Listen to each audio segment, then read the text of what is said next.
1 milyong Pilipino, 120 sa mga ito ang tinatayang may sakit sa bato. Every hour, a Filipino dies from end-stage kidney disease. 9th leading cause siya of death among Filipinos.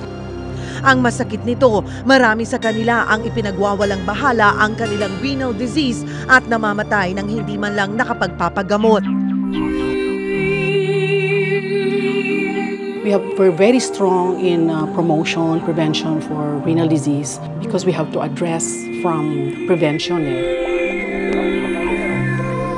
Sa unang tingin, tila walang iniindang anumang karamdaman ang mga batang ito. Pero sa kabila ng kanilang murang edad, nakikipaglaban na sila sa sakit sa bato.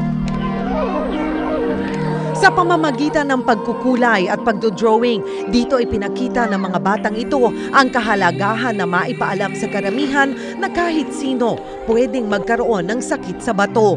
As early as they are born, merong mga sakit sa bato na ho tayong nakikita.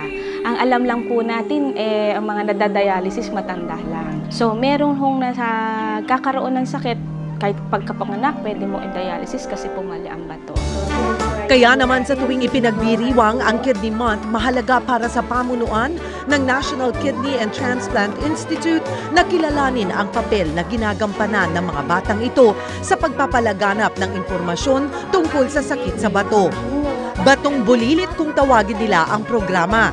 Dito nagtitipon-tipon ang mga batang may renal disease para sa isang coloring, drawing at essay contest. Ma-amaze ka, magugulat ka na ang dami nilang thoughts sa drawing, nakikita mo yung kanilang sa sakit. At minsan makikita mo yung marunong silang naiintindihan nila yung sakit nila at anong dapat nilang gawin through drawings to maintain their health. At kahit di pa nila ganoon naiintindihan ang papel na kanilang ginagampanan, nararapat lang na sila'y parangalan dahil sa halimbawang kanilang pinapakita na sa kabila ng hirap na kanilang pinagdadaanan, patuloy pa rin na ang kanilang pakikipaglaban sa sakit sa bato ng puno ng lakas at kasiyahan.